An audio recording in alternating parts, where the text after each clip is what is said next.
Blackbeard, Sir Francis Drake, and Bonny, Bartholomew Roberts. These were not just the most famous, these were the most savages, the richest, the most feared of all the pirates out there. So how did they die? The end of the four great pirates. The most well-known and most feared of all pirates of all times. Born Edward Teach, this enigmatic pirate rose to notoriety with a beard adorned with slow-burning fuses, creating an otherworldly visage that became the stuff of legend. Blackbeard, the infamous scourge of the seas. In his early life, he was a sailor on privateer ships during Queen Anne's War, before he settled on the Bahamian island of New Providence, a base for Captain Benjamin Hornigold, whose crew Teach joined. After a year of piracy, Hornigold retired from piracy, making Blackbeard the successor. Blackbeard is now in command, but his ships were small and weak, so Teach captured a French slave ship known as La Concorde, renamed her Queen Anne's Revenge, equipped her with 40 guns, and crewed her with over 300 men. At the height of his power, he formed an alliance of pirates and blockaded the entire port of Charlestown, South Carolina, ransoming the port's inhabitants. After all that, Teach was trying to stay low for a while, but little did he know the British were furious. On a fateful evening in 1718, off the coast of North Carolina, Blackbeard was drinking with his mates to celebrate their accumulated wealth. Little did he know, Robert Maynard, the person tasked with eliminating, has got wind of his whereabout.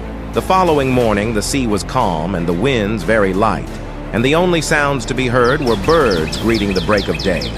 Maynard ordered his men to advance and capture Blackbeard. In a fierce battle with British naval forces, even though all his men were drunk, the notorious pirate fought valiantly, enduring multiple gunshot wounds and sword strikes. Finally, he was beheaded and was hanged on Maynard's ship.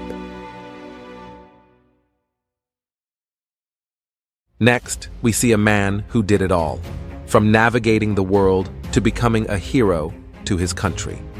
Sir Francis Drake. He was an English explorer and privateer best known for his circumnavigation of the world in a single expedition. This was the first English circumnavigation and third circumnavigation overall. That's not even why he was a hero, in a time when the fate of nations hung in the balance. The Spanish Empire, boasting the most powerful navy in the world, set its sights on England, aiming to quash the rising influence of Queen Elizabeth I. The King of Spain sent the Spanish Armada to England as a precursor to its invasion. When they reached the British coast, Sir Francis Drake was waiting for them. With smaller ships both in size and number, he was confident in winning. As if he was waiting for it, the weather changed suddenly. A fierce storm, a Protestant wind, as some would call it, scattered the Armada, leaving them vulnerable to onslaught.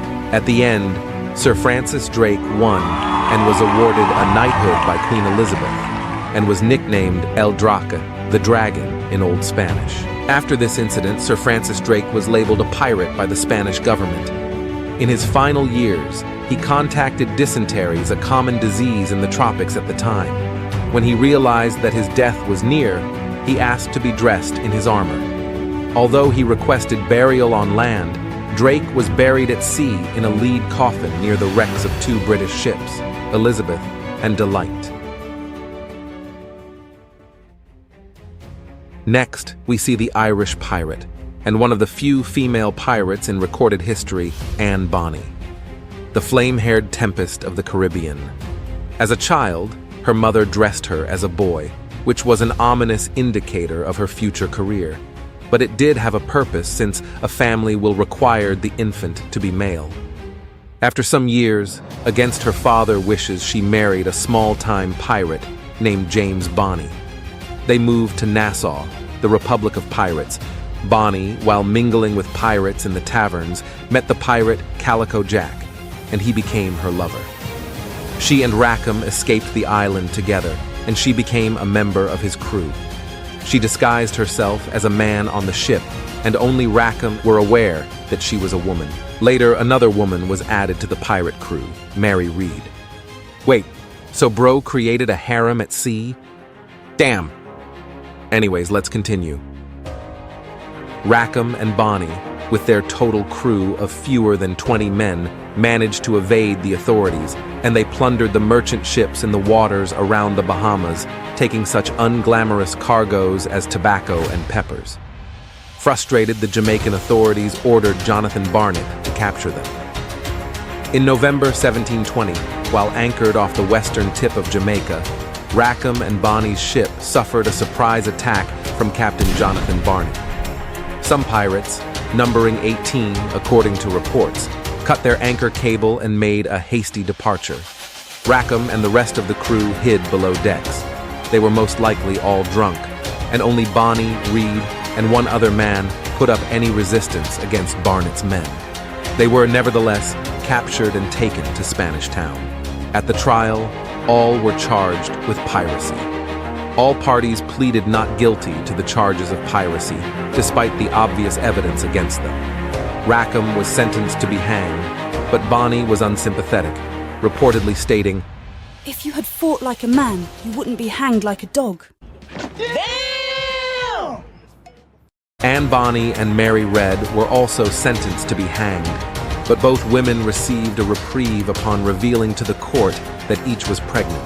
Reed died in a Jamaican prison because of fever in 1721, while Anne Bonny disappeared from history after this moment. But one thing is certain, she achieved freedom.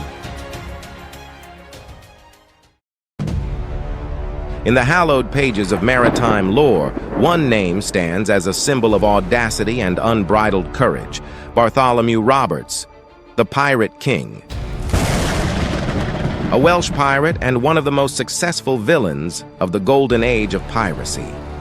Roberts plundered over 400 ships on both sides of the Atlantic during his infamous 3-year career, far more than any other pirate of the period. This guy was outright evil. He often tortured his captives, especially French ones, to find out exactly where they kept their valuables.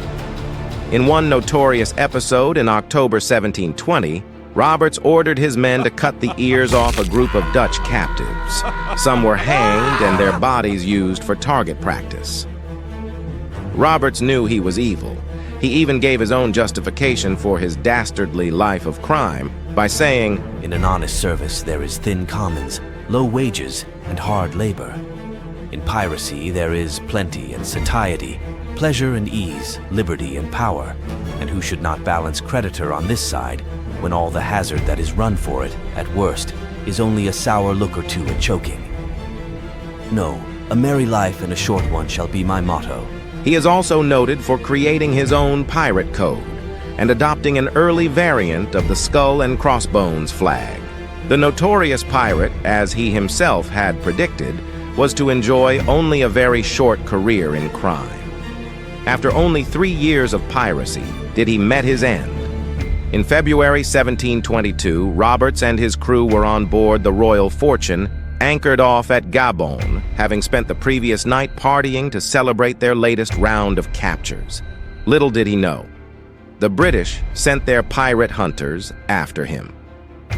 HMS Swallow, commanded by Captain Chalonnais Ogle, who had been searching for Roberts for several months, was getting close to him. On February 10th, they met at the open sea. As the two vessels passed close to each other, Roberts was fatally hit in the throat by metal fired as grape shot from one of Swallow's cannons. The body of the fallen captain was put overboard by his men, as he had often instructed them to do in such an eventuality, in order that the authorities did not take it and hang it in public. Even after their captain's death, the battle continued for 3 hours before the pirates were defeated. That ends our story. All the great pirates met their end. There is one thing we see among all of them. They all wanted to be free. Free of authorities, but in finding those, they became the thing they hated most. A tyrant of the seas. The irony